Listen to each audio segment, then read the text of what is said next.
Okay.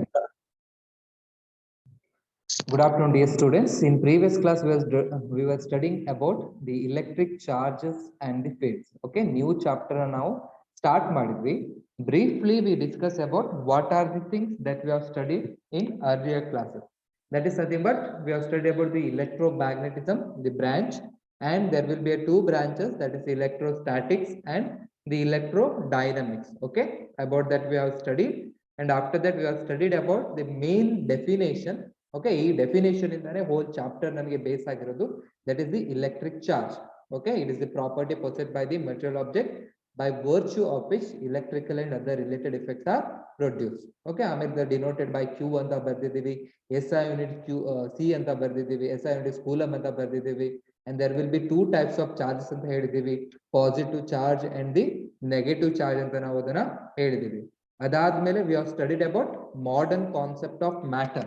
Matter ಅಂದ್ರೆ ಏನು, matter ನಾವು ಡಿವೈಡ್ ಮಾಡಿದಾಗ ಅದ್ರಲ್ಲಿ ನನಗೆ ಏನೇನ್ ಸಿಗುತ್ತೆ, ಹಾಗೆ ಫರ್ದರ್ ಡಿವೈಡ್ ಮಾಡಿದಾಗ finally what are the things I will get ಅನ್ನೋದನ್ನ ತಗೊಂಡು protons are the positively charge, neutrons are the neutral and the electrons are the negatively charge ಅಂತ ಓದಿದ್ದೀವಿ.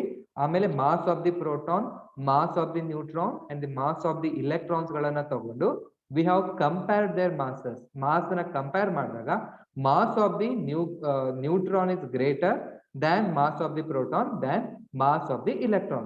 ಅಂದ್ರೆ electron having the least mass, ಅಂದ್ರೆ ಅದಕ್ಕೆ mass ತುಂಬಾ ಕಡಿಮೆ ಇರೋದ್ರಿಂದ it will move faster ಅನ್ನೋದು ನನಗೆ ಈ ವ್ಯಾಲ್ಯೂ ಇಂದ ನನಗೆ ಗೊತ್ತಾಯ್ತು. ಅದಾದ್ಮೇಲೆ ನಾ ಏನ್ ಮಾಡಿದೀನಿ, magnitude of charge on the electron it is equal to magnitude of the charge on the proton ಅಂತ ತಗೊಂಡು ಅದ್ರ ವ್ಯಾಲ್ಯೂ ಎಷ್ಟಿರುತ್ತೆ ಅಂತ ನಾನು ಬರ್ಕೊಂಡಿದ್ದೀನಿ. That is 1.6 into 10⁻⁻19 coulomb. Okay, that is very important, ಇದು ನನಗೆ ಇಂಪಾರ್ಟೆಂಟ್ ಆಗಿರುತ್ತೆ. ಆಮೇಲೆ ನ್ಯೂಟ್ರಲ್ ಬಾಡಿ ಅಂದ್ರೆ ಏನು ಅನ್ನೋದನ್ನ ನಾನು ಡಿಸ್ಕಸ್ ಮಾಡಿದ್ದೀನಿ. ನ್ಯೂಟ್ರಲ್ ಬಾಡಿ ಅಂತ ಹೇಳಿದ್ರೆ a body having equal number of proton and the electron. Okay, electron ಮತ್ತೆ ಪ್ರೋಟಾನ್ ನಂಬರ್ ಗಳು ಏನಿರ್ಬೇಕು ನನಗೆ ಸೇಮ್ ಇರಬೇಕು. Number of electron is equal to number of proton. That body is called as neutral body ಅಂತ ಕರಿತೀವಿ. ಆ neutral ಬಾಡಿಯಿಂದ if you are removing the electrons ಗಳ ರಿಮೂವ್ ಮಾಡಿದಾಗ the body they will possess positively charged. Therefore we can say that loss of electron is equal to positive charge ಅಂತ ನಾವು ಅದನ್ನ ಹೇಳ್ಬೋದು. ಮತ್ತೆ ಅದೇ ನ್ಯೂಟ್ರಲ್ ಬಾಡಿಗೆ if you are adding the electrons ಗಳು, ಎರಡು ಇಲೆಕ್ಟ್ರಾನ್ಸ್ ಗಳು ನೀವು ಆಡ್ ಮಾಡ್ತಿದ್ದೀರಾ ಅಂತ ಹೇಳಿದ್ರೆ ಇಲೆಕ್ಟ್ರಾನ್ ನಂಬರ್ ಗಳು ನನಗೆ ಜಾಸ್ತಿ ಆಗುತ್ತೆ. ಆ ಕೇಸ್ ಒಳಗೆ ಆ ಬಾಡಿ ಏನ್ ಮಾಡುತ್ತೆ, it will acquire a negative charge, net negative charge ನ ತಗೊಳುತ್ತೆ. ಅಂದ್ರೆ gain of electron is equal to negative body ಅಂತ ನನಗೆ ಇಲ್ಲಿ ಗೊತ್ತಾಗುತ್ತೆ. ಅದಾದ್ಮೇಲೆ ನಾವೇನ್ ಮಾಡಿದೀವಿ ಅಂತ ಹೇಳಿದ್ರೆ charge is always associated with the mass. ಅಂದ್ರೆ ಒಂದು ಆಬ್ಜೆಕ್ಟ್ ಗೆ ಮಾಸ್ ಇದೆ ಅಂತ ಹೇಳಿದ್ರೆ ಅದಕ್ಕೆ ಚಾರ್ಜ್ ಇರಬಹುದು, ಇಲ್ದೇನೂ ಇರಬಹುದು. ಓಕೆ, ಚಾರ್ಜ್ ಅನ್ನೋದು ಇಂಡಿಪೆಂಡೆಂಟ್ ಆಗಿ ಇರೋದಿಲ್ಲ. ಚಾರ್ಜ್ ಇರಬೇಕು ಅಂತ ಹೇಳಿದ್ರೆ compulsory that must be mass ಇರಬೇಕು. ಅಂದ್ರೆ ಮಾಸ್ ಇದೆ ಅಂತ ಚಾರ್ಜ್ ಇರ್ಲೇಬೇಕು ಅಂತ ಇಲ್ಲ, ಬಟ್ ಚಾರ್ಜ್ ಇರಬೇಕು ಅಂತ ಹೇಳಿದ್ರೆ ಮಾಸ್ ಅನ್ನೋದು ಇರ್ಲೇಬೇಕು ಅಂತ ನನಗೆ ಗೊತ್ತಾಯ್ತು. ಮತ್ತೆ what is the difference between mass and the charge ಅನ್ನೋದನ್ನು ನಾನು ತಿಳ್ಕೊಂಡಿದ್ದೆ. ಓಕೆನಾ? Yes, mass is always positive and the charge it may be positive or negative ಇರಬಹುದು. and mass depends on speed ಮೇಲೆ ಡಿಪೆಂಡ್ ಆಗಿರುತ್ತೆ, and the charge it does not depend on the speed ಮೇಲೆ ಅಂತ ಗೊತ್ತಾಗುತ್ತೆ. Now we are moving to next concept. Okay, ಅದನ್ನ regular ಆಗಿ ನೀವು study ಮಾಡ್ಕೋಬೇಕು, ನೋಟ್ಸ್ ಅನ್ನ ಬರ್ಕೊಳ್ತಾ ಹೋಗ್ಬೇಕು. ತುಂಬಾ ಜಾಸ್ತಿ ಏನಿಲ್ಲ, ಒಂದ್ 15 ನಿಮಿಷ ಕುತ್ಕೊಂಡ್ರೆ ನೋಟ್ಸ್ ಆಗ್ಬಿಡುತ್ತೆ. ಕಾನ್ಸೆಪ್ಟ್ ಅನ್ನ ಅರ್ಥ ಮಾಡ್ಕೊಳ್ಳಿ. Today we are going to study about the properties of the charges. ನೋಡಿ, this is very important, properties of the charges. Annual exam ಅಲ್ಲಿ ಇದನ್ನ ಜಾಸ್ತಿ ಕೇಳ್ತಾ ಇರ್ತಾನೆ. ಓಕೆ, ಅದ್ರೊಳಗೆ ಫಸ್ಟ್ ಪ್ರಾಪರ್ಟಿ ನಾವು ಸ್ಟಡಿ ಮಾಡೋಣ. The first property is called as conservation of charge. Okay, conservation of charge in first year classes ಒಳಗೆ first chapter ಒಳಗೆ ನನಗೆ ಕನ್ಸರ್ವೇಟಿವ್ ಲಾಸ್ ಅಂತ ಇತ್ತು. Okay, the laws which govern the conservation of electric charge, momentum, energy and the mass energy are called as conservative law ಅಂತ ನಾವಲ್ಲಿ ಹೇಳಿರ್ತಿದ್ವಿ. ಮತ್ತೆ ಅದ್ರೊಳಗೆ 4 conservation ಲಾ ಇದೆ ಅಂತ ನಾವು ಓದಿದ್ವಿ. That is conservation of electrical charge, conservation of energy, conservation of linear momentum and conservation of mass energy ಅಂತ ನಾವು ಹೇಳಿದ್ವಿ. ಅದನ್ನ ಹೇಳಿದಾಗ ನಾನೆಲ್ಲ ಹೇಳಿದೆ, ಕನ್ಸರ್ವೇಷನ್ ಆಫ್ ಚಾರ್ಜ್ ಅನ್ನ ನೀವೇನ್ ಮಾಡ್ತೀರಾ, ಸೆಕೆಂಡ್ ಇಯರ್ ಅಲ್ಲಿ ಓದ್ತೀರಾ ಅಂತ ನಾನು ಹೇಳಿದ್ದೆ. So now it's the time to learn the conservation of charge. ಓಕೆನಾ. ಕನ್ಸರ್ವೇಷನ್ ಆಫ್ ದಿ ಚಾರ್ಜ್ ಅನ್ನ ಫಸ್ಟ್ ಇಯರ್ ಅಲ್ಲಿ ನಾವು ಓದಿಲ್ಲ. ಫಸ್ಟ್ ಇಯರ್ ನಾವು ಓದಿರೋದು conservation of linear momentum 5 marks ಗೆ ಕೇಳ್ತಾ ಇದ್ರು. ಕನ್ಸರ್ವೇಷನ್ ಆಫ್ ಎನರ್ಜಿ ಅದನ್ನ 5 ಮಾರ್ಕ್ಸ್ ಗೆ ಕೇಳ್ತಾ ಇದ್ರು. ಎರಡು ಓದ್ಬಿಟ್ಟಿದ್ರಿ. ಇನ್ನು ಎರಡನ್ನ ಏನ್ ಮಾಡ್ಬೇಕು, ಈ ಸೆಕೆಂಡ್ ಇಯರ್ ಕ್ಲಾಸ್ ಅಲ್ಲಿ ಓದ್ಬೇಕು. ಅದ್ರೊಳಗೆ first one conservation of charge ಅನ್ನೋದು. ಏನಿದು ಕನ್ಸರ್ವೇಷನ್? ಕನ್ಸರ್ವೇಷನ್ ಆಫ್ ಚಾರ್ಜ್ ಅಂತ ಹೇಳಿದ್ರೆ the total charge of an isolated system is always constant. ನೋಡಿ, ನೀವು ಕನ್ಸರ್ವೇಷನ್ ಆಫ್ ಲೀನಿಯರ್ ಮೊಮೆಂಟಮ್ ನೆನ್ಪ್ ಮಾಡ್ಕೊಂಡ್ರೆ ಅಲ್ಲೇನ್ ಹೇಳ್ತಾರೆ, momentum before collision is equal to momentum after collision ಅಂತ ಹೇಳ್ತೀವಿ. Or the momentum of isolated system is constant ಅಂತ ಹೇಳಿರ್ತೇವೆ. ಸೇಮ್ ಇಲ್ಲಿ ಡೆಫಿನೇಷನ್ ಬರುತ್ತೆ. That is conservation of charge ಅಂತ ಹೇಳಿದ್ರೆ the total charge of an system is always constant ಅಂತ ನಾವು ಅದನ್ನ ಹೇಳ್ಬೋದು. Total charge of the system is always constant. Okay, charge ನಮಗೆ ಕಾನ್ಸ್ಟಂಟ್ ಆಗಿರುತ್ತೆ. ಬಟ್ ಚಾರ್ಜ್ ನಾ ಏನ್ ಮಾಡ್ಬೋದು ಅಂತ ಹೇಳಿದ್ರೆ ಒಂದು ಬಾಡಿಯಿಂದ ಇನ್ನೊಂದು ಬಾಡಿಗೆ ನಾ ಏನ್ ಮಾಡ್ಬೋದು, ಅದನ್ನ ಟ್ರಾನ್ಸ್ಫರ್ ಮಾಡ್ಬೋದು. ಇದನ್ನ ಎಕ್ಸಾಂಪಲ್ ಅಲ್ಲಿ ನಾನು ನಿಮ್ಗೆ ಈಸಿಯಾಗಿ ಅರ್ಥ ಆಗಲಿ ಅಂತ I will give one example. ಓಕೆನಾ. ಸೊ ಏನಾದ್ರು ಡೌಟ್ ಗಳಿದ್ರೆ you can place in chat box ಅಲ್ಲಿ ಹಾಕ್ಬೋದು. ಅದನ್ನ ನೋಡಿ ನಾನು ಆನ್ಸರ್ ಮಾಡ್ತೀನಿ. ಸೊ ಇಲ್ಲಿ ಏನ್ ಮಾಡ್ತೀನಿ, I will consider one box. ಓಕೆನಾ, ಒಂದು ಸಿಸ್ಟಮ್ ಅನ್ನ ನಾನು ತಗೊಳ್ತೀನಿ. So let's consider this as A system. ಈ ಸಿಸ್ಟಮ್ ಒಳಗೆ ಇಲ್ಲೊಂದು ನಾನು ಚಾರ್ಜ್ ಅನ್ನ ತಗೊಳ್ತೀನಿ. ಇದ್ರ ಚಾರ್ಜ್ ಎಷ್ಟಿದೆ ಅಂತ ಹೇಳಿದ್ರೆ ಇಟ್ ಇಸ್ 3 ಕೂಲಂಬ್ ಇದೆ. ಇನ್ನೊಂದು ನಾನು ಇಲ್ಲಿ ಚಾರ್ಜ್ ನ ತಗೊಳ್ತೀನಿ, ಇದೆಷ್ಟಿದೆ ಅಂತ ಹೇಳಿದ್ರೆ +2 ಕೂಲಂಬ್ ಇದೆ. ಇನ್ನೊಂದು ಚಾರ್ಜ್ ನ ಇಲ್ಲಿ ತಗೊಳ್ತೀನಿ, ಇದ್ರ ವ್ಯಾಲ್ಯೂ ಎಷ್ಟಿದೆ ಅಂತ ಹೇಳಿದ್ರೆ -1 ಕೂಲಂಬ್ ಅಂತ ಇದೆ. ಓಕೆ, ಇದನ್ನ ನಾ ಏನ್ ಮಾಡ್ತೀನಿ, ಬಿಫೋರ್ ಅಂತ ತಗೊಳ್ತೀನಿ. This is nothing but before. ಈ ಚಾರ್ಜ್ ಅನ್ನು ನಾನು Q1 ಅಂತ ಬರ್ಕೊಳ್ತೀನಿ, ಇದನ್ನ ನಾನು Q2 ಅಂತ ಬರ್ಕೊಳ್ತೀನಿ, and I will take this as Q3 ಅಂತ ನಾನು ತಗೊಳ್ತೀನಿ. Okay, let us consider a system. ಯಾವುದೋ ಒಂದು ಸಿಸ್ಟಮ್, ಆ ಸಿಸ್ಟಮ್ ಒಳಗೆ ಏನಾಗಿದೆ, 3 ಚಾರ್ಜ್ ಇದೆ, Q1, Q2, Q3 ಅಂತಿದೆ. ಈಗ ಈ ಸಿಸ್ಟಮ್ ಅನ್ನ ಏನ್ ಮಾಡ್ತೀನಿ ನಾನು, ಐ ವಿಲ್ ಶೇಕ್ ಇಟ್. ಅದೇನ್ ಮಾಡಿ ತುಂಬಾ ಅದನ್ನ ಅಲ್ಲಾಡಿಸ್ತೀನಿ. ಅಲ್ಲಾಡಿಸಿ ಆಮೇಲೆ ಏನ್ ಮಾಡ್ತೀನಿ, ಅದನ್ನ ಹೀಗೆ ಇಡ್ತೀನಿ. ಸೊ ಈಗ ಇಟ್ಟಾಗ ಏನಾಗುತ್ತೆ, ಈ ಸಿಸ್ಟಮ್ ಹೀಗೆ ಇರುತ್ತೆ. So the system it will be like this. Okay, I will shake this system. ಅಂದ್ರೆ ಶೇಕ್ ಮಾಡ್ತೀನಿ, ಶೇಕ್ ಮಾಡಿ ಮತ್ತೆ ಅದನ್ನ ಹಾಗೆ ಇಡ್ತೀನಿ. ಈಗ ಇದನ್ನ ಸಿಸ್ಟಮ್ ನಾನು ಹೀಗೆ ಇಟ್ಟಾಗ ಇಲ್ಲಿರೋ ಚಾರ್ಜ್ ಏನ್ ಮಾಡುತ್ತೆ, ಇಲ್ಲೊಂದು ನನಗೆ ಚಾರ್ಜ್ ಇದೆ, ಇದ್ರೊಳಗೆ ನನಗೆ ಚಾರ್ಜ್ ಎಷ್ಟು ಬಂತು ಅಂತ it is nothing but 2 coulomb ಅಂತ ಬಂತು. ಅಂಡ್ ಇಲ್ಲಿರೋ ಚಾರ್ಜ್ ಏನ್ ಮಾಡ್ತಿದೆ ಅಂದ್ರೆ it is taking the charge as +4 coulomb ಅಂತ ಬಂತು. ಇಲ್ಲಿರೋ ಚಾರ್ಜ್ ಎಷ್ಟಿದೆ ಅಂತ ನನಗೆ ಗೊತ್ತಿಲ್ಲ. ಹೀಗೆ ಓಕೆ, ಇದನ್ನ ಏನ್ ಮಾಡ್ತೀನಿ ನಾನು, ಆಫ್ಟರ್ ಅಂತ ನಾನು ಅದನ್ನ ಬರ್ಕೊಳ್ತೀನಿ. Okay, this is before collision ಬರೀತೀವಲ್ವಾ, ಇಲ್ಲೇನೋ ಬಿಫೋರ್ ಶೇಕಿಂಗ್, ಇದು ಆಫ್ಟರ್ ಶೇಕಿಂಗ್. ಈಗ ನಾ ಏನ್ ಮಾಡ್ತೀನಿ ಅಂತ ಹೇಳಿದ್ರೆ, ನಾನು ಚಾರ್ಜ್ ಕನ್ಸರ್ವ್ ಆಗ್ಬೇಕು ಅಂದ್ರೆ ನನಗೆ ಟೋಟಲ್ ಚಾರ್ಜ್ ಅಂತ ಹೇಳಿದ್ರೆ ಬಿಫೋರ್. ನೋಡಿ ಇಲ್ಲಿ ನನಗೆ ನಿಮ್ಗೆ ಎಕ್ಸ್ಪ್ಲೇನ್ ಮಾಡೋ ಬರೀತಾ ಇದ್ದೀನಿ. Total charge before, total charge before is equal to total charge after. ಇರ್ಬೇಕಾ? ಕನ್ಸರ್ವ್ ಆಗ್ತಿದೆ ಅಂತ ಹೇಳಿದ್ರೆ ಈಗ ಇರ್ಲೇಬೇಕಾ? ನೋಡಿ, the total charge of isolated system is conserved ಅಂತ ಹೇಳಿದ್ರೆ ಬಿಫೋರ್ ಟೋಟಲ್ ಚಾರ್ಜ್ ಏನಾಗಬೇಕು, it must be equal to total charge after ಅಂತ. ಈ ಚಾರ್ಜ್ ನ ಏನ್ ಮಾಡ್ತೀನಿ, Q1 ಡ್ಯಾಶ್ ಅಂತ ಬರ್ಕೊಳ್ತೀನಿ, ಇದನ್ನ ನಾನು Q2 ಡ್ಯಾಶ್ ಅಂತ ಬರ್ಕೊಳ್ತೀನಿ, ಇದನ್ನ ನಾನು Q3 ಡ್ಯಾಶ್ ಅಂತ ನಾನು ಬರ್ಕೊಳ್ತೀನಿ.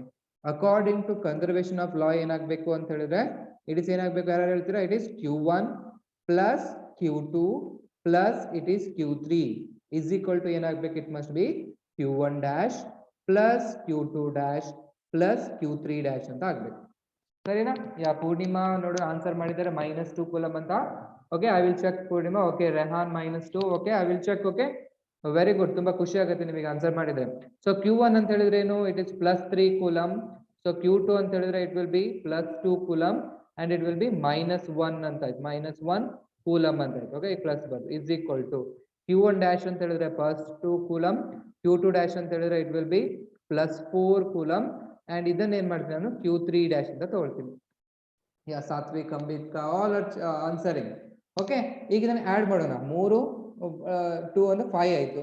5 - 1 ಅಂತ ಹೇಳಿದ್ರೆ ಇಲ್ಲೇನಾಯ್ತು, it is nothing but +4 coulomb ಆಯ್ತು ಇಸ್ ಈಕ್ವಲ್ ಟು ಇಲ್ಲೇನಾಗ್ಬೇಕು, ಇಟ್ ಮಸ್ಟ್ ಬಿ +4 + 2 ಅಂದ್ರೆ +6 ಕೂಲಂಬ್ ಪ್ಲಸ್ Q3 ಡ್ಯಾಶ್ ಅಂತ ಆಯ್ತು. ದಿಸ್ ಇಂಪ್ಲೈಸ್ ನನಗೆ Q3 ಬೇಕು ಅಂತ ಹೇಳಿದ್ರೆ Q3 dash is equal to +4 coulomb minus it will be 6 coulomb ಅಂತ ಹೇಳಿದ್ರೆ ದಿ ಆನ್ಸರ್ ನೀವು ಹೇಳಿರೋದು ವೆರಿ ಗುಡ್. ಸೊ ನೀವು ಹೇಳಿರೋದು ಸರಿ. ಅಂದ್ರೆ Q3 ಡ್ಯಾಶ್ ಅನ್ನೋದು ಏನಾಗಬೇಕು, Q3 dash is equal to it is -2 coulomb ಆಯ್ತು. Very good Sharath, Sharath -2. ಓಕೆನಾ? ಇಲ್ಲಿ ಪ್ಲಸ್ ಮೈನಸ್ ಅನ್ನೋದು it is very important. Okay, ಈಗ ನಾನು ಇದ್ರೊಳಗೆ ಸಬ್ಸ್ಟಿಟ್ಯೂಟ್ ಮಾಡ್ಕೊಂಡು ನನಗೆ ಇಲ್ಲಿ ಏನಾಗುತ್ತೆ ಆನ್ಸರ್ ಏನ್ ಬರೀಬಹುದು, ನಾನು -2 ಕೂಲಮ್ ಅಂತ ಬರೀಬಹುದು. ಅಂದ್ರೆ ಬಿಫೋರ್ ಶೇಕ್ ಮಾಡಿದಾಗ ನನಗೆ ಟೋಟಲ್ ಚಾರ್ಜ್ ಎಷ್ಟು ಬರ್ತಿತ್ತು, 3, 4, 5, 5ರಲ್ಲಿ 1 ಅಂತ ಹೇಳಿದ್ರೆ ಟೋಟಲ್ ಚಾರ್ಜ್ ಏನಾಗ್ತಿತ್ತು +4 ಕೂಲಮ್ ಬರ್ತಿತ್ತು. ಓಕೆ, ಟೋಟಲ್ ಚಾರ್ಜ್ ಇಲ್ಲಿ ನಾನು ಮಾಡ್ತೀನಿ ನೋಡಿ, 4, 5, 6, ಇಲ್ಲಿ -2 +2 ಹೋಯ್ತು. After this shaking also the charge ಏನಾಗ್ತದೆ, ಇಟ್ ಈಸ್ ರಿಮೇನ್ಸ್ ಸೇಮ್ ಆಗ್ತಿದೆ. ಅಂದ್ರೆ the charge it is conserving. Very good, ನೀವು ಆನ್ಸರ್ ಮಾಡಿ ನಂಗೆ ತುಂಬಾ ಖುಷಿ ಆಯ್ತು. ನಾನು ಎಕ್ಸ್ಪ್ಲೇನ್ ಮಾಡೋಕ್ಕಿಂತ ಮುಂಚೆನೆ ನೀವು ಆನ್ಸರ್ ಮಾಡಿದ್ರಿ. ಓಕೆ, ಪೂರ್ಣಿಮಾ, ರೆಹಾನ್, ಅಂಬಿಕಾ, ಸಾತ್ವಿಕ್, ಶರದ್, ಓಕೆ ಎಲ್ಲರೂ ಆನ್ಸರ್ ಮಾಡಬೇಕು, ಉಳಿದಿರೋರೆಲ್ಲ. ಓಕೆ, ನಿಮ್ ಕಾನ್ಸೆಪ್ಟ್ ಗೊತ್ತಾಯ್ತು ಅಂತ ಹೇಳಿದ್ರೆ ನೆಕ್ಸ್ಟ್ ನೀವು ಸಿಟಿ ನೆಕ್ಸ್ಟ್ ಪ್ರಾಬ್ಲಮ್ ಮಾಡ್ತೀನಿ ನಾನು. ಇದಾದ್ಮೇಲೆ ಇದು 3 ಪ್ರಾಪರ್ಟೀಸ್ ಗಳಿರುತ್ತೆ, ಇದಾದ್ಮೇಲೆ ಪ್ರಾಬ್ಲಮ್ಸ್ ನ ಮಾಡಿಸ್ತೀನಿ. ಓಕೆ, ಹೀಗೆ ನನಗೆ ಮಾಡ್ಬೋದು. ಇಲ್ಲಿ ಏನಾಗ್ತಿದೆ ಅಂತ ನೋಡಿ, ಈಗ ನಾನು ಶೇಕ್ ಮಾಡಿದಾಗ ಏನಾಯ್ತು, ಇದು +3 ಕೂಲಂಬ್ ಇರೋದು +2 ಕೂಲಂಬ್ ಆಯ್ತು, ಇಲ್ಲಿ +2 ಕೂಲಂಬ್ ಇರೋದು +4 ಕೂಲಂಬ್ ಆಯ್ತು, -1 ಇರೋದು -2 ಆಯ್ತು. ಅಂದ್ರೆ ಇಲ್ಲಿ ಏನಾಗ್ತಿದೆ, ದಿ ಚಾರ್ಜ್ ಅನ್ನೋದು ಟ್ರಾನ್ಸ್ಫರ್ ಆಗ್ತಿದೆನಾ, ಸರಿನಾ, ಗೊತ್ತಾಗ್ತಿದೆನಾ? ಸೊ ಫಸ್ಟ್ ಏನಾಗಿತ್ತು, it is nothing but +3 coulomb ಇತ್ತು. +3 ಕೂಲಂಬ್ ಇರೋದು ಏನಾಯ್ತು, ಶೇಕ್ ಆದಾಗ ಇಟ್ ವಿಲ್ ಬಿ +2 ಕೂಲಂಬ್ ಆಯ್ತು. ನೆಕ್ಸ್ಟ್ ಏನಿತ್ತು ಅಂತ ಹೇಳಿದ್ರೆ, so next one is +2 coulomb ಇತ್ತು. ಸೆಕೆಂಡ್ Q2 ಅನ್ನೋದು ಇಟ್ ವಿಲ್ ಬಿ +2 ಕೂಲಂಬ್ ಇತ್ತು. ಅದೇನಾಯ್ತು +4 ಕೂಲಂಬ್ ಆಯ್ತು. ಇನ್ನೊಂದೇನಿತ್ತು -1 ಕೂಲಂಬ್ ಇತ್ತು. ಇದೇನಾಯ್ತು ಅಂತ ಹೇಳಿದ್ರೆ -2 ಕೂಲಂಬ್ ಆಗ್ತಿದೆ. ಅಂದ್ರೆ ಇಲ್ಲಿ ಏನಾಗ್ತಿದೆ, ಚಾರ್ಜ್ ಕನ್ಸರ್ವ್ ಆಗ್ತಿದೆ, ಬಟ್ ಅದಕ್ಕೆ ನೀವೇನಾದ್ರೂ ಎಕ್ಸ್ಟ್ರಾ ಎನರ್ಜಿನ ಕೊಟ್ಟಾಗ ಏನಾಗ್ತಿದೆ, charge is also transferring. Charge ಏನಾಗ್ತಿದೆ ಅಂತ ಹೇಳಿದ್ರೆ ಟ್ರಾನ್ಸ್ಫರ್ ಆಗ್ತಿದೆ ಅನ್ನೋದು ನನಗೆ ಗೊತ್ತಾಯ್ತು. ಅಂದ್ರೆ ನಾನು ಏನ್ ಬರಿಬಹುದು ಅಂತ ಹೇಳಿದ್ರೆ, ಇಲ್ಲಿ ನಾ ಇನ್ನೊಂದು ಸ್ಟೇಟ್ಮೆಂಟ್ ಬರಿಬಹುದು ಅಂತ ಹೇಳಿದ್ರೆ, charge can B neither be created nor be destroyed.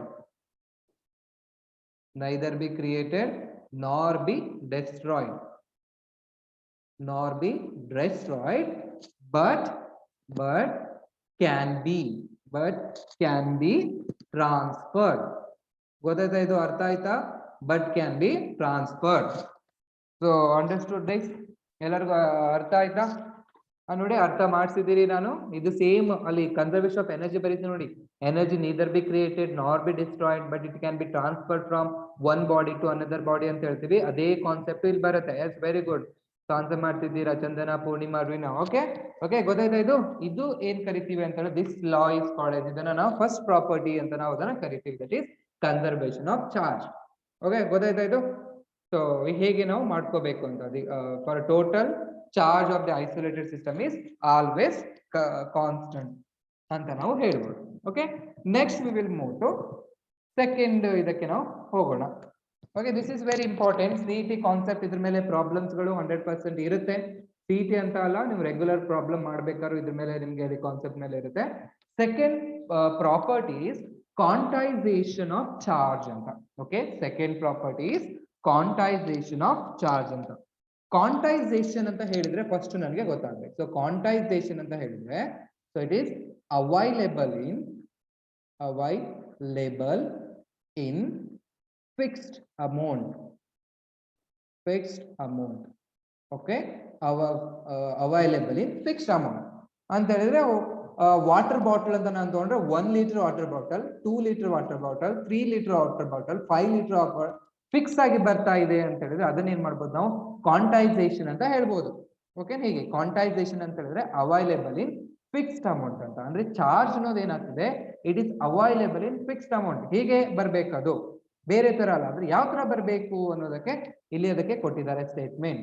All free, this is very important. ಇಲ್ಲಿ ಫ್ರೀ ಅನ್ನೋದು, all free charges R the integral multiple of charge on the electron.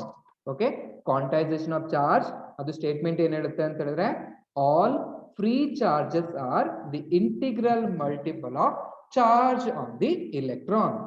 ಏನದು ಇಂಟಿಗ್ರಲ್ ಮಲ್ಟಿಪಲ್ ಅಂದ್ರೆ ಅನ್ನೋದನ್ನ ಹೇಗೆ ಬರ್ಕೊಳ್ತೀವಿ, that is all charges ಅಂತ ಹೇಳ್ತೀವಿ ಅಂದ್ರೆ the net charge will taken as Q. ನಾನು ಹೇಳಿದೆ charge is represented as Q ಅಂತ. Q is equal to plus R minus N into E ಅಂತ ನಾವು ಬರ್ಕೊಳ್ತೀವಿ. According to this statement, Q is equal to plus R minus N into E ಅಂತ ಇದೆ. ಅದೇ Q ಅಂದ್ರೆ ಏನು? ಸೊ Q ಅಂತ ಹೇಳಿದ್ರೆ, Q is called as, Q ಅನ್ನು ನಾವು charge on the body, So Q is the charge on the body. N ಅನ್ನೋದೇನು? N is the integer. Okay, integer ನಿಮಗೆ ಗೊತ್ತಿದೆ. N ಅನ್ನೋದು N is the integer. That is N is equal to 1, 2, 3 so on. ನೋಡಿ 1.5 ಹಾಗೆಲ್ಲ ಬರೋದಿಲ್ಲ. 1, 2, 3 values ನ ತಗೊಳುತ್ತೆ. E ಅಂದ್ರೆ ಏನು? A is nothing but ಅಲ್ಲಿ ಹೇಳಿದಾರ charge on the electron. Charge on the electron ಅಂತ ಅವರು ಹೇಳಿದ್ದಾರೆ. ಓಕೆ, ಕ್ವಾಂಟೈಸೇಷನ್ ಆಫ್ ಚಾರ್ಜ್ ಅಂದ್ರೆ ಏನು? All free charges R the integral multiple of the charge on the electron ಅಂತ ಅವರು ನಮಗೆ ಹೇಳ್ತಾ ಇದ್ದಾರೆ. ಓಕೆ, ಇದು ನಾವು ನೆನ್ಪಿಡೋ. ಹಾಗಾದ್ರೆ ಎಕ್ಸಾಂಪಲ್ ನಾವು ಬರ್ಕೊಂಡು ಹೇಗಿರುತ್ತೆ ಈ ಚಾರ್ಜಸ್ಗಳು ಅಂತ ಎಕ್ಸಾಂಪಲ್ ಬರಿಬೇಕು ಅಂತ ಹೇಳಿದ್ರೆ, so I can write is like this plus E ಅಂತ ನಾನು ಬರಿಬಹುದು. ಓಕೆ, ಎನ್ ಇಸ್ ಈಕ್ವಲ್ ಟು 1 ಅನ್ನ ಸಬ್ಸ್ಟಿಟ್ಯೂಟ್ ಮಾಡಿದ್ರೆ, ಓಕೆ ಇಲ್ಲಿ ಬೇಕಾದ್ರೆ ಬರೆಯೋಣ ನಾನು. So plus or minus n into q is equal to plus or minus n into e. So for n is equal to 1 idre, n is equal to 1 ಅನ್ನು substitute ಮಾಡಿದ್ರೆ q is equal to plus e ಬರಿಬಹುದು ಅಥವಾ minus e ಅಂತ ಬರಿಬಹುದು. ಓಕೆ, plus e ಬರಿಬಹುದು ಅಥವಾ minus e ಬರಿಬಹುದು. ಪ್ಲಸ್ e ಬರಿತಾ ಇದ್ದೀನಿ ಅಂತ ಹೇಳಿದ್ರೆ it is called as charge on. So ಯಾವ್ದಿದು? ಯಾವ್ದಕ್ಕೆ ಮ್ಯಾಗ್ನಿಟ್ಯೂಡ್ ಈಕ್ವಲ್ ಆಗಿದೆ? ಯಾರು ಹೇಳ್ತೀರಾ? ಪ್ಲಸ್ ಇ ಅಂತ ಬರಿತಾ ಇದ್ದೀನಿ. So plus E is equal to minus C. That is last slides ಒಳಗೆ ನಾನು ಹೇಳಿರೋದು charge on the electron. Magnitude of charge on the electron is equal to charge on the proton ಅಂತ ಹೇಳಿದೆ ಅಂತ ಹೇಳಿದ್ರೆ that is nothing but plus E ಅಂತ ನಾನು ಬರೆದ್ರೆ ಇಟ್ ಇಸ್ ನಥಿಂಗ್ ಬಟ್ ಇದನ್ನ ನಾನು ಹೇಗೆ ಬರಿಬಹುದು ಅಂತ ಹೇಳಿದ್ರೆ ಪ್ಲಸ್ ಇ ಅನ್ನ. So it is called as ಇಲ್ಲಿ charge on the proton. So charge on the proton is equal to, yeah, very good Purnima, very good answer ಮಾಡಿದ್ರು. It is 1.6. Yes, Ambika also, yes, very good. 1.6 into 10 to the power of minus 19 coulomb. ನಾನು ಬರ್ದಿದ್ದೀನಿ ನಿನ್ನೆ class ಒಳಗೆ. Minus E ಅಂದ್ರೆ ಏನಾಗಬೇಕು? It is charge on. So minus is the charge on, it is charge on the electron. Charge on the electron. ನೋಡಿ, ಅರ್ಥ ಆಗದೆ ಇದ್ರೆ ಕೇಳಿ, ನನಗೆ ತುಂಬಾ ಫಾಸ್ಟ್ ಆಗಿ ಮಾಡ್ಬೇಕಂತಿಲ್ಲ, ನಿಮ್ಗೆ ಅರ್ಥ ಆದ್ರೆ ಸಾಕು. ನನಗೆ ಈ ಸತಿ ನೀವು ನೀಟಲ್ಲಿ ಚೆನ್ನಾಗಿ ಮಾಡ್ಬೇಕು CET ಎಲ್ಲ ಕ್ವಶನ್ಸ್ ಅನ್ನ. ಓಕೆ, ಮೈನಸ್ ಸಿ ಅಂತ ಹೇಳಿದ್ರೆ it will be charge on the electron ಅಂತ ಆಯ್ತು. ಆಯ್ತಾ? ಈಗ ನಾನು ಪ್ಲಸ್ 2 ಅಂತ ಈಗ ನಾನು ಮಾಡಿ ಎನ್ ವ್ಯಾಲ್ಯೂಸ್ ಗಳನ್ನ ಹಾಕ್ತಾ ಹೋದ್ರೆ ನಾನು ಬರಿತಾ ಹೋಗ್ಬೋದು. If N value is equal to 2 ಅನ್ನ ಬರಿತಾ ಇದ್ದೀನಿ ಅಂತ ಹೇಳಿದ್ರೆ ನಾ ಏನ್ ಬರಿಬಹುದು? ಇಟ್ ಇಸ್ ಪ್ಲಸ್ 2e ಅಂತ ಬರಿಬಹುದು, ಮೈನಸ್ 2e ಅಂತ ಬರಿಬಹುದು. ಹೀಗೆ ನಾನು ಬರ್ಕೋಬಹುದು. ಓಕೆನಾ? ಇದನ್ನ ವ್ಯಾಲ್ಯೂಸ್ ಅನ್ನ ಮಾಡಿದಾಗ ಏನಾಗುತ್ತೆ? ಇಟ್ ಇಸ್ ಪ್ಲಸ್ 2 ಇಂಟು ಹೀಗದು 1.6 into 10 to the power of minus 19 coulomb ಅಂತ. ಅದನ್ನ ನಾನು 3.2 ಅಂತಾನು ಬರೆದ. That is equal to plus 3.2 into 10 to the power of minus 19 coulomb ಅಂತ ಬರಿಬಹುದು. ಇಲ್ಲಿ ನಾನು ಸೇಮ್ ಇಲ್ಲಿ minus 2 into 1.6 into 10 to the power of minus 19 coulomb. That is equal to minus 3.2 into 10 to the power of minus 19 coulomb ಅಂತ ಬರಿಬಹುದು. ಈ ತರ ನಾನೇನ್ ಮಾಡೋ ಬರಿತೋಗ. Yes, very good. ಸ್ಫೂರ್ಣಿಮ ಬರೆದಿದೆ 3.2 ಮೈನಸ್ 19 ಕೂಲಮ್ ಅಂತ. ನೋಡಿ, ಇದು ನನಗೆ ಎಕ್ಸಿಸ್ಟ್ ಆಗುತ್ತೆ. ಅದು ಇದನ್ನ ನಾನು ಬರೆದ್ರೆ ಯಾ ವೆರಿ ಗುಡ್. ಓಕೆ, ಹೀಗೆ ಇದು ಇರುವುದಿಲ್ಲ. If I will substitute n is equal to 2 divide by 5 ಅಂತ ಬರೆದು q is equal to so ಏನ plus 2 divide by 5e and minus 2 divide by 5e ಅನ್ನೋದು so does not exist. Okay, does not exist. So this is also does not exist and this also does not exist. ನಿಮ್ CET neat ಒಳಗೆ ಇದ್ರೆ ನೋಡ್ಬೇಕು, identify the wrong statement ಅಂತ ಕೊಟ್ಟಿರ್ತಾರೆ, ಅದನ್ನ ನೋಡ್ಕೊಂಡು ಬರಿಬೇಕು. ಗೊತ್ತಾಯ್ತಾ ಇದು? ಯಾಕಂತ ಹೇಳಿದ್ರೆ ಎನ್ ಇಸ್ ಇದು ಇಂಟೀಜರ್ ಅಲ್ಲ. ಇಲ್ಲಿ 2 ಡಿವೈಡ್ ಬೈ 5 ಅಂತ ಹೇಳಿದ್ರೆ ಫ್ರಾಕ್ಷನ್ ಆಯ್ತು. ಇಂಟೀಜರ್ ವ್ಯಾಲ್ಯೂ ಏನಾಗಬೇಕು? 1, 2, 3 ಅನ್ನೋದು ಮಾತ್ರ ತಗೋಬೇಕಂದ್ರೆ ಪ್ಲಸ್ 2 ಬೈ 5 ಮೈನಸ್ 2 ಬೈ 5 ಅನ್ನೋದು they are does not exist. ಈ ತರ ನನಗೆ ಚಾರ್ಜಸ್ ಗಳು ಇರೋದಕ್ಕೆ ಸಾಧ್ಯನೇ ಇಲ್ಲ. ಓಕೆ ಓಕೆ, ಇದು ಸ್ಕ್ರೀನ್ ಶಾಟ್ ತಗೊಂಡ್ರ ಫಸ್ಟ್ ಇರೋ ಸ್ಲೈಡ್ ಇಂದು? So take this screen shot. ಇದರದ್ದು ಇದನ್ನ ತಗೊಳ್ಳಿ, ಕನ್ಸರ್ವೇಷನ್ ಆಫ್ ಚಾರ್ಜ್ ಇಂದು ಸ್ಕ್ರೀನ್ ಶಾಟ್ ಅನ್ನ ತಗೊಳ್ಳಿ. ಓಕೆ, ಸೊ ಆಮೇಲೆ take this screen shot also this quantization of charge. ನೋಡಿ, ಅರ್ಥ ಮಾಡ್ಕೊಳ್ಳಿ. ನನಗೇನು ಅರ್ಜೆಂಟ್ ಇಲ್ಲ, ನಿಮ್ಗೂ ಅರ್ಜೆಂಟ್ ಇಲ್ಲ. ಅರ್ಥ ಮಾಡ್ಕೊಳ್ಳಿ, ಸ್ವಲ್ಪ ಸ್ವಲ್ಪ ಕಾನ್ಸೆಪ್ಟ್ ಗಳನ್ನ ಅರ್ಥ ಮಾಡ್ಕೊಳ್ಳಿ. ಓಕೆನಾ? ಟೇಕ್ ಆಯ್ತಾ? ಸೊ ಇದ್ರೊಳಗೆ ನನಗೆ ಇನ್ನೊಂದು ಇಂಪಾರ್ಟೆಂಟ್ 1 ಮಾರ್ಕ್ಸ್ಗೆ ಕೇಳ್ತಾನೆ. ಇದು 1 ಮಾರ್ಕ್ಸ್ ಕೇಳಿದಾನೆ, ಆನ್ಯುವಲ್ ಪೇಪರ್ ಅಲ್ಲಿ ಇದೆ. The smallest charge available, charge available, charge are available in nature, nature. Okay, available is the male freely. Okay, freely available in nature is the charge on the electron, charge on the electron. Nodi 1 marks ಗೆ ಇದನ್ನ ಕೇಳಿದಾನೆ. Okay, what is the value of this small charge available in nature? Yes, very good, Sharath. Okay, answer ಏನು ಅಂತ ಹೇಳಿದ್ರೆ it is q is equal to minus 1.6 into 10 to the power of minus 19 coulomb. The smallest charge available in the nature is nothing but it is minus 1.6 into 10 to the power of minus 19 coulomb ಅಂತ ಆಯ್ತು. Okay, so ಅದನ್ನ ಬೇಕಾದ್ರೆ ಬರ್ಕೊಳ್ಳಿ or you can take this screenshot. Okay, ಅದರದ್ದು screenshot ತಗೊಳ್ಳಿ. Next ಈ ತರ ಒಂದು ಕ್ವಶನ್ಸ್ ಇರುತ್ತೆ. ಓಕೆ, ಒಂದು ಕ್ವಶನ್. ಓಕೆ, ಇದನ್ನ ಕೇಳ್ತಾನೆ ಸಿಇಟಿ ಒಳಗೆ ನೀಟ್ ಒಳಗೆ ಕ್ವಶನ್ಸ್ ಇರುತ್ತೆ. ನಾನು ಹೇಳಿದ್ದೀನಿ ನಿಮ್ಗೆ ರೆಗ್ಯುಲರ್ ಕ್ಲಾಸ್ ಅಲ್ಲಿ ನಾನು ಮಾಡ್ತಾ ಹೋಗ್ತೀನಿ ಅಂತ. ಓಕೆ, ಒಂದು ಕ್ವಶನ್ ಇಲ್ಲಿ ಹೀಗಿರುತ್ತೆ, ಕ್ಯಾನ್ ಎ ಚಾರ್ಜ್, ಕ್ಯಾನ್ ನಿಮ್ಮ ಹತ್ರ ನೋಟ್ಬುಕ್ ಇದ್ರೆ you can write it down.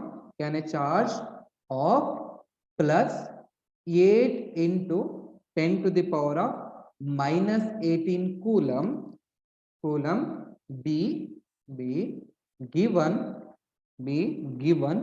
to a body, and I'll question mark. Can a charge of plus 8 into 10 to the power of minus 8 coulomb be given to a body? ನಿಮ್ಮ ಹತ್ರ ಅವ್ರು ಏನ್ ಕೇಳ್ತಿದ್ದಾರೆ ಅಂತ ಹೇಳಿದ್ರೆ, ನನ್ನ ಹತ್ರ ಈಗ plus 8 into 10 to the power of minus 8 coulomb ಇದೆ, ಇದನ್ನ ನಾನು ಯಾವ್ದಾದ್ರು ಬಾಡಿಗೆ ಕೊಡ್ಬೋದಾ ಅಂತ ನಿಮಗೆ ಕೇಳ್ತಾ ಇದ್ದಾನೆ. ಹೌದು ಆದ್ರೆ ಹೇಗೆ ಹೌದು ಅನ್ನೋದನ್ನ ನಾನಿಲ್ಲಿ ಹೇಳ್ಬೇಕು. ನೋಡಿ, ಇಲ್ಲಿ ನನಗೆ ಕ್ವಾಂಟೈಸೇಷನ್ ಆಫ್ ಚಾರ್ಜ್ ಅಂತ ನಾನು ತಗೊಂಡಾಗ ನನಗೆ ಏನ್ ಬರ್ತಿದೆ ಅಂತ ಹೇಳಿದ್ರೆ Q is equal to plus R minus N into E ಅಂತ ನನಗೆ ಗೊತ್ತಿದೆ. ಓಕೆ, ಇಲ್ಲಿ ಕ್ಯೂ ವ್ಯಾಲ್ಯೂ ಅವ್ರು ಕೊಟ್ಟಿದ್ದಾರೆ, ಎಷ್ಟು ಕೊಟ್ಟಿದ್ದಾರೆ, plus 8 into 10 power minus 18 coulomb ಅಂತ ಅವ್ರು ನನಗೆ ಕೊಟ್ಟಿದ್ದಾರೆ. ಈ ವ್ಯಾಲ್ಯೂ ನಿಮ್ಗೆ ಗೊತ್ತಿದೆ 1.6 into 10 to the power of minus 19 ಅನ್ನೋದು. ಎಕ್ಸಿಸ್ಟ್ ಆಗ್ಬೇಕು ಅಂದ್ರೆ ಎನ್ ಅನ್ನೋದು ಏನಾಗಬೇಕು, it must be a whole number ಆಗಿರ್ಬೇಕಂದ್ರೆ ಇಂಟೀಜರ್ ಆಗಿರ್ಬೇಕು, ಕಂಪ್ಲೀಟ್ ವ್ಯಾಲ್ಯೂ ಆಗಿರ್ಬೇಕು. ಓಕೆ, ಇದು ಎನ್ ಅನ್ನೋದು ಕಂಪ್ಲೀಟ್ ವ್ಯಾಲ್ಯೂ ಬಂತು ಅಂತ ಹೇಳಿದ್ರೆ ನಾನೇನ್ ಮಾಡ್ಬೋದು ಅಂತ ಹೇಳಿದ್ರೆ ಈ ಚಾರ್ಜ್ ನಾನು ಕೊಡ್ಬೋದು ಅದಕ್ಕೆ ಅನ್ನೋದು ನಾನು ಕನ್ಕ್ಲೂಷನ್ ನ ಕೊಡ್ಬೋದು. ಗೊತ್ತಾಗ್ತಿದ್ದೇನಾ? Q is equal to plus R minus N into e. ನಾವು ಇದನ್ನ ಸಾಲ್ವ್ ಮಾಡೋಣ. ಅದಕ್ಕೆ ಏನ್ ಮಾಡ್ಬೇಕು, I have to use this equation. Q is equal to plus R minus ಅನ್ನ ಬಿಟ್ಬಿಡ್ತೀನಿ ನಾನು. ಕ್ಯೂ ವ್ಯಾಲ್ಯೂ ಎಷ್ಟಿದೆ, plus 8 into 10 to the power of minus 18 coulomb is equal to, ಇಲ್ಲಿ ಏನ್ ಮಾಡ್ಬೇಕು ನಾನು, ಎನ್ ವ್ಯಾಲ್ಯೂ ನಂಗೆ ಗೊತ್ತಿಲ್ಲ, ಎನ್ ಇಂಟು ಇ ಅಂತ ಹೇಳಿದ್ರೆ ಏನು, it is 1.6 into 10 to the power of minus 19 coulomb ಅಂತ. ಕೂಲಮ್ ನಂಗೆ ಕ್ಯಾನ್ಸಲ್ ಆಗುತ್ತೆ, ನನಗೆ ಏನ್ ಬೇಕು, ಎನ್ ಬೇಕು. This implies N is equal to 8 into 10 to the power of minus 18 divided by 1.6 into 10 to the power of minus 19 ಅಂತ ಆಯ್ತು.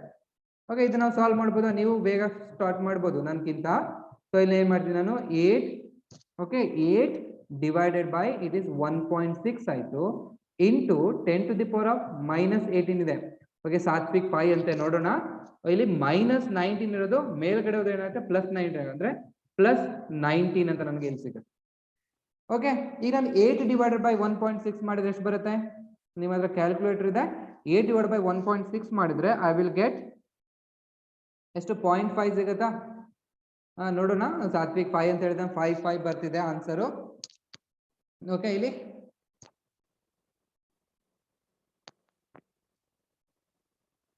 8 divided by 1.6 ಮಾಡಿದ್ರೆ ಎಷ್ಟು ಬಂತು ನಿಮಗೆ? So you can do calculation, ನೀವು ಯೂಸ್ ಮಾಡ್ಕೊಂಡು ಮಾಡ್ಬೋದು ಎಷ್ಟು ಬರುತ್ತೆ ಅಂತ.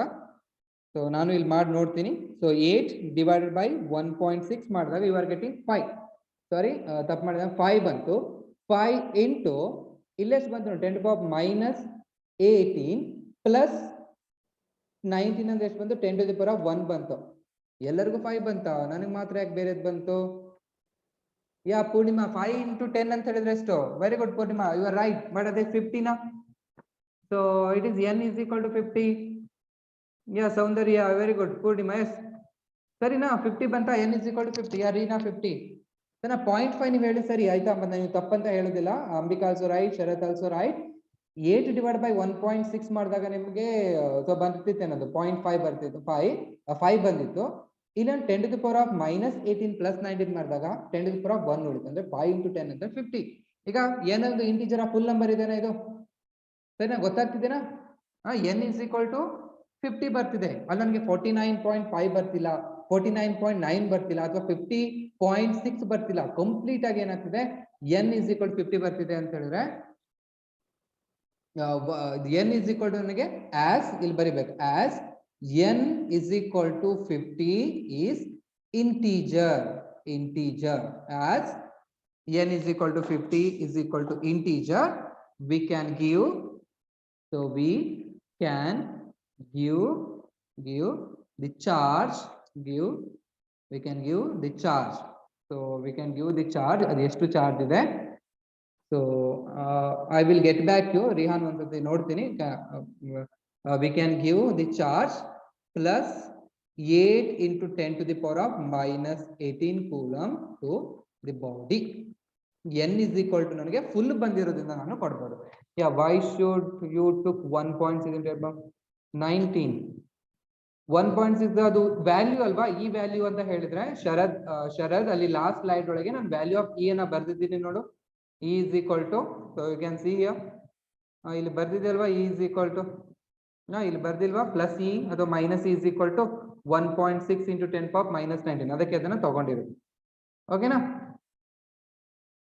n is equal to 50 is an integer we can give the charge. ಮತ್ತೆ ಯಾರು ಕೇಳಿದ್ರು sir we can very good okay answer ಮಾಡಿದ Rihan yes we can give n is equal to ನೋಡಿ ಗೊತ್ತಾಯ್ತಾ ಇದು n is equal to 50 ಬಂದಿರೋದ್ರಿಂದ ನಾವೇನ್ ಮಾಡ್ಬೋದು ಕೊಡ್ಬೋದು. ಅದೇನಾದ್ರು n is equal to 49.5 ಅಥವಾ 50.5 ಬಂದಿದ್ರೆ ನಮ್ಗೆ ಕೊಡಕ್ ಆಗ್ತಿರ್ಲಿಲ್ಲ. ಅದಕ್ಕೆ ನನಗೆ ಇಲ್ಲಿ ಕೊಟ್ಟಿರ್ತಾರೆ ಆಪ್ಷನ್ಸ್ ಗಳನ್ನ ಇಷ್ಟೇ ಕೊಟ್ಟಿರ್ತಾರೆ ಎಸ್ ಆರ್ ನೋ ಅಥವಾ ಎರಡು ಕೊಡ್ಲೂಬಹುದು ಹಂಗೆಲ್ಲ ಆಪ್ಷನ್ಸ್ ಅನ್ನ ಕೊಟ್ಟಿರ್ತಾರೆ. ಬಟ್ ನೀವೇನ್ ಮಾಡ್ಬೇಕು ಪ್ರಾಬ್ಲಮ್ ನ ಸಾಲ್ವ್ ಮಾಡ್ಕೊಂಡು n is equal to 50 ಅಂತ ಮಾಡ್ಕೋಬೇಕು. ಅಲ್ಲಿ n is equal to 50 ಮಾಡ್ಕೊಂಡಾಗ ಪ್ರಾಬ್ಲಮ್ ಸಾಲ್ವ್ ಮಾಡಿದಾಗ n ಒಂದು ಕಂಪ್ಲೀಟ್ ನಂಬರ್ ಬಂತು 50 ಬಂತು ಅಂತ ಹೇಳಿದ್ರೆ ಯು ಕ್ಯಾನ್ ಗಿವ್. ಹಾಗಾದ್ರೆ ಇದ್ರ ಮೀನಿಂಗ್ ಏನು what is this meaning? Okay ಈ ಪ್ರಾಬ್ಲಮ್ ಇನ್ ಮೀನಿಂಗ್ ಹೇಳ್ಬೇಕು ಅಂತ ಹೇಳಿದ್ರೆ the meaning of this problem ನೋಡಿ ಇವಾಗ ನಿಮ್ಗೆ ಬೇಕು ಕಾನ್ಸೆಪ್ಟ್ ಅದಕ್ಕೆ ಹೇಳ್ತಾ ಇದ್ದೀನಿ. ಇದು ಮೀನಿಂಗ್ ಏನ್ ಹೇಳುತ್ತೆ ಅಂತ ಹೇಳಿದ್ರೆ if you remove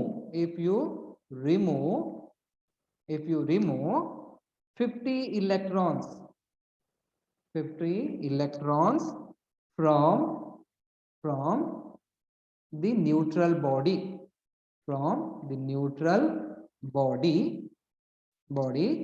then that body will get the charge plus 8 into 10 to the power of -18 coulomb. ಇದ್ರ ಮೀನಿಂಗ್ ಅದು ನೋಡಿ ಇಲೆಕ್ಟ್ರಾನ್ಸ್ ಗಳನ್ನ ರಿಮೂವ್ ಮಾಡಿರೋದ್ರಿಂದಾನೇ ನನಗೆ ಏನಾಗುತ್ತೆ ಆ ಬಾಡಿ ಅನ್ನೋದು ಪಾಸಿಟಿವ್ ಆಗಿ ನನಗೆ ಕನ್ವರ್ಟ್ ಆಗುತ್ತೆ. ಅದಕ್ಕೆ ನಾವೇನ್ ಮಾಡ್ತಿದ್ವಿ if you remove 50 electron from the neutral body then you will get a charge of ಅಂದ್ರೆ plus 8 ಅಂತ ನನಗೆ ಸಿಗುತ್ತೆ. ಓಕೆನಾ you can take the screen shot of this. ಸರಿನಾ ಗೊತ್ತಾಯ್ತಾ ಇದು? Okay the last one property ನೋಡೋಣ. Next property is additivity of charges ಅಂತ ಹೇಳಿದ್ರೆ ಚಾರ್ಜ್ ಕ್ಯಾನ್ ಬಿ ಆಡೆಡ್ ಅಂತ. ಓಕೆ additivity of charges ಅಂತ ಹೇಳಿದ್ರೆ the charges can be added. 2-3 charges ಗಳನ್ನ ನಾವೇನ್ ಮಾಡೋದು ಆಡ್ ಮಾಡಬಹುದು. ಹೇಗೆ? The total charge of the system is the algebraic sum of all the charges in the system. Okay, total charge of the system is the algebraic sum of all the charges in the system. ಇದಕ್ಕೆ ಏನ್ ಮಾಡಬೇಕು? Again I will consider one system. ಒಂದು system ಅನ್ನು ನಾನು consider ಮಾಡ್ಕೊಳ್ತೀನಿ. So like this I will consider a system. ಈ system ಒಳಗೆ I will take plus 1 coulomb ಅನ್ನೋ ಒಂದು ಚಾರ್ಜ್ ಇದೆ, ಪ್ಲಸ್ 3 ಕೂಲಮ್ ಅಂತ ಒಂದು ಚಾರ್ಜ್ ಇದೆ, ಆಮೇಲೆ ಮೈನಸ್ ಒಂದು 7 ಕೂಲಮ್ ಅಷ್ಟು ನಂತರ ಚಾರ್ಜ್ ಇದೆ. ಇದು ನನಗೆ ಒಂದು ಸಿಸ್ಟಮ್ ಅಲ್ಲಿರೋ ಚಾರ್ಜಸ್ಗಳು. Okay let us consider a system with the charges. Yes, Purnima answer ಮಾಡಿದ್ದಾರೆ. The charges plus 1 coulomb plus 3 coulomb and minus 7 coulomb. Therefore the total charge total charge. So total charge is Q is equal to ಇದನ್ನ ಮಾಡಬೇಕು ನಾನು Q1 plus Q2 plus Q3 ಅಂತ ಬರೆಯಕ್ಕೆ ಮೂರು charge ಇರೋದು. Q1 ನಾನು +1 ಅಂತ ಬರೀತೀನಿ, ಪ್ಲಸ್ Q2 ಅನ್ನೋದು +3 ಕೂಲಮ್ ಅಂತ ಬರೀತೀನಿ, ಪ್ಲಸ್ ಬರ್ದು ಇಲ್ಲಿ -7 ಕೂಲಮ್ ಅಂತ ಹೀಗೆ ಬರೀಬೇಕು. ನೋಡಿ ಇಲ್ಲಿ ಅಡಿಷನ್ ಇರಬೇಕು, ಅಡಿಟಿವಿಟಿ ಅಂತ, ಮೈನಸ್ ಬರೀಬಾರ್ದು. ಈಗ ಆಡ್ ಮಾಡಿದಾಗ ಏನಾಯ್ತು, 3 + 1 4 ಕೂಲಮ್ ಆಯ್ತು, -7 ಇರೋದ್ರಿಂದ -3 ಕೂಲಮ್ ಅಂತ ಆಯ್ತು. ಅಂದ್ರೆ net charge of the system ಏನಾಯ್ತು, it's nothing but Q is equal to -3 coulomb. ಅದು ವೆರಿ ಗುಡ್. ರೀನಾ, ಚಂದನ, ಆಮೇಲೆ ಯಾರು ಆನ್ಸರ್ ಮಾಡಿದ್ರಿ, so Poornima, okay, Rihan, okay, all answer are correct. Okay, Ambika, Soundarya, okay, ಎಲ್ಲ ಆನ್ಸರ್ಸ್ ಗಳು ಕರೆಕ್ಟ್ ಇದೆ, ಸರಿನಾ? ಇದನ್ನ ನಾವೇನ್ ಮಾಡ್ತೀವಿ, ಚಾರ್ಜಸ್ ಕ್ಯಾನ್ ಬಿ ಆಡೆಡ್ ಅಂತ ನಾವು ಈ ತರ ನಾವು ಹೇಳ್ಬೋದು. Okay, the total charge of the system is nothing but it is the sum of the charges of the system, charges in the system. ಯಾವ್ದಾದ್ರು ಒಂದು ಚಾರ್ಜ್ ಇಲ್ಲಿ ಹೊರಗಡೆ ಇದೆ ಅಂತ ಅನ್ಕೊಳ್ಳಿ. ಸೊ ಲೆಟ್ ಅಸ್ ಕಂಡು ಒಂದು ಚಾರ್ಜ್ ಇಲ್ಲೆಲ್ಲ ಒಂದಿದೆ, ಅದು +5 ಕೂಲಮ್ ಅಂತ ಚಾರ್ಜ್ ಇದೆ ಅಂದ್ರೆ ಇದನ್ನ ನೀವು ಆಡ್ ಮಾಡಬಾರ್ದು, ಯಾಕಂದ್ರೆ ಈ ಚಾರ್ಜ್ ಈ ಸಿಸ್ಟಮ್ ಇಂದ ಹೊರಗಡೆ ಇದೆ. ಓಕೆ, ಡೋಂಟ್ ಕನ್ಸಿಡರ್, ಬೇಕಾದ್ರೆ ಇಲ್ಲಿ ಬರ್ಕೊಳ್ಳಿ, ನಿಮ್ಗೆ ಅಲ್ಲಿ ಪ್ರಾಬ್ಲಮ್ಸ್ ಅಲ್ಲಿ ಬರ್ಬೇಕು. Okay, do not consider the charge, present outside the system, okay. System ಇಂದ ಹೊರಗಡೆ ಇರೋ ಚಾರ್ಜ್ ಅನ್ನ ಇದನ್ನ note do not consider the charge which is present outside the system ಅಂತ ಆಯ್ತು. ಓಕೆ, ಇದನ್ನ ಸ್ಕ್ರೀನ್ ಶಾಟ್ ತಗೊಳ್ಳಿ, take the screen shot of this.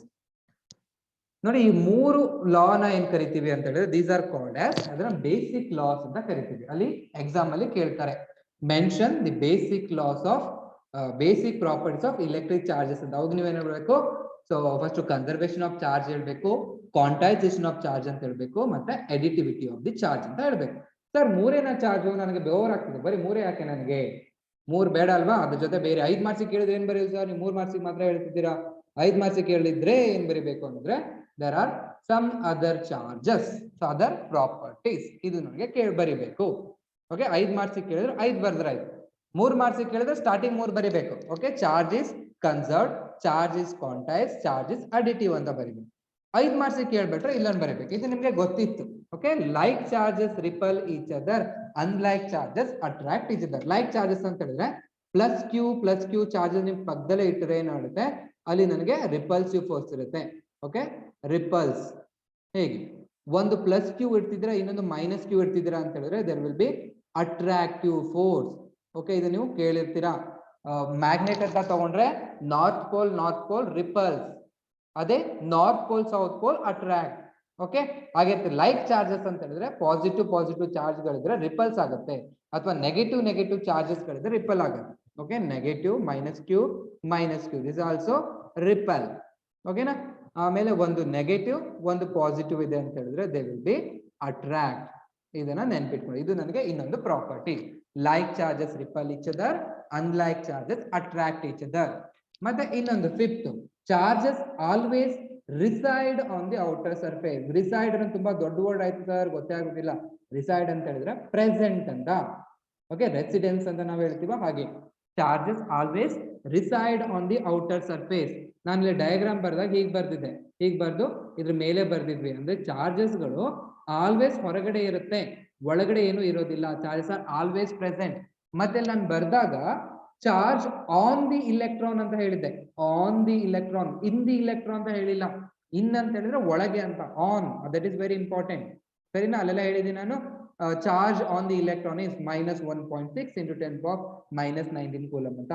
ಅಂದ್ರೆ charges are always present on the outer surface of the conductor. Okay, ಆಮೇಲೆ a charge body attract light uncharged body. ಒಂದು body charge ಆಗಿದೆ ಅಂತ ಹೇಳಿದ್ರೆ ಅದೇನ್ ಮಾಡುತ್ತೆ, ಇನ್ನೊಂದು ಅನ್ಚಾರ್ಜ್ ಬಾಡಿನ ಅಟ್ರಾಕ್ಟ್ ಮಾಡುತ್ತೆ. ನಿಮ್ಗೆ ನಾನು ಹೇಳಿದ್ದೆ, ಡ್ರೈ ಹೇರ್ ಇದ್ರೆ, ಕೂದಲು ತುಂಬಾ ಒಣಗಿದ್ದಾಗ ನಿಮ್ಮ ಹತ್ರ ಬಾಚಣಿಕೆ ಇರುತ್ತೆ, ಅದನ್ನ ರಬ್ ಮಾಡ್ಬೇಕು, ಫುಲ್ಲು ರಬ್ ಮಾಡಿ ಚಿಕ್ಕ ಪೇಪರ್ ಪೀಸ್ ಅನ್ನ ಇಟ್ಟಾಗ ಏನಾಗುತ್ತೆ, ಆ ಪೇಪರ್ ಪೀಸ್ ಗಳು ಅಟ್ರಾಕ್ಟ್ ಆಗುತ್ತೆ. ಅಂದ್ರೆ ನೀವು ರಬ್ ಮಾಡಿದಾಗ ಆ ಬಾಚಣಿಕೆ ಅಥವಾ ಕೂಂಬಲ್ ಏನಾಗುತ್ತೆ ಅಂತ ಹೇಳಿದ್ರೆ ಅದು ಚಾರ್ಜ್ ಆಯ್ತು. ಆ ಚಾರ್ಜ್ ಬಾಡಿನ ಅದ್ರ ಪಕ್ಕದಲ್ಲಿ ಇಟ್ಟಾಗ ಏನಾಯ್ತು, ಇಟ್ ವಿಲ್ ಬಿ ಅಟ್ರಾಕ್ಟೆಡ್. ಅದನ್ನ ಏನ್ ಮಾಡ್ತೀವಿ, a charge body always attract uncharged body ಅಂತ ಹೇಳ್ತೀವಿ. And last one, the charge is a scalar quantity. ಇದು ನಿಮ್ಗೆ ಈಸಿ ಗೊತ್ತಿದೆ. Okay, charge is a scalar quantity. Scalar quantities ಅಂತ ಹೇಳಿದ್ರೆ it have only the magnitude, ಅದಕ್ಕೆ direction ಇರೋದಿಲ್ಲ. Okay, the charge is a scalar quantity. You can take out the screenshot of this. Okay, thank you. ಏನಾದ್ರು doubt ಇದ್ರೆ ಕೇಳಿ. Okay, thank you.